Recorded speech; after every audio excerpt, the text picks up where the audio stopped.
The Dragone begonias are, what a lot of people know as Riegers. The advantage of them is that they're a shade plant, so they flower in the shade very well, and we don't have a lot of flowering plants that do well in the shade. So that's sort of, I think, what sets them apart from a lot of the plants we have. Now, are they good for the landscape, and if so, how would they fit in? Yeah, the positioning we're doing is for the landscape. Traditionally they've been grown mainly as pot plants, flowering pot plants that people take into their home. So we've really been positioning them for the landscape. They are, a lot of consumers look at it and think that this is a poor little, it's such a neat little plant. They think it's a tender little plant. But what we find is that they do really well in the landscape.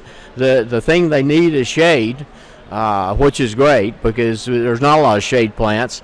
So, and what I find is that I've had them at home a couple of summers now on the back deck, and it's east facing, so it doesn't get the hot afternoon sun. But they are pretty hardy plants. I don't always water exactly when I should, so they are wilted, and they can almost wilt down to the pot. You water them, and they pop right back up. So they really do have really great garden performance. So after a long day at work, someone can come home, water them right away, and boom, it's like new.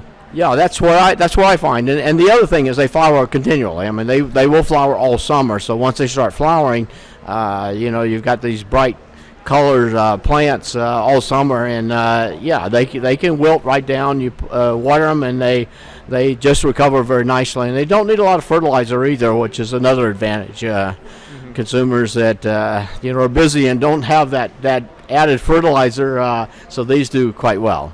And what has been the most popular color in this series?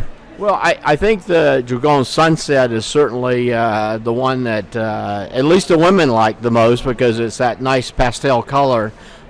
So that's the one that. But there's a rich set of colors, so there's a color to just make everybody happy, hopefully.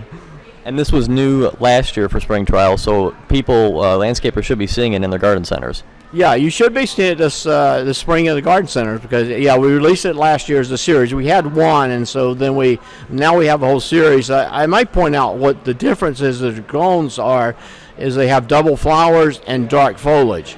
So there's a real contrast between the dark shiny foliage and the large double flowers. So that's what sets the Dragones apart.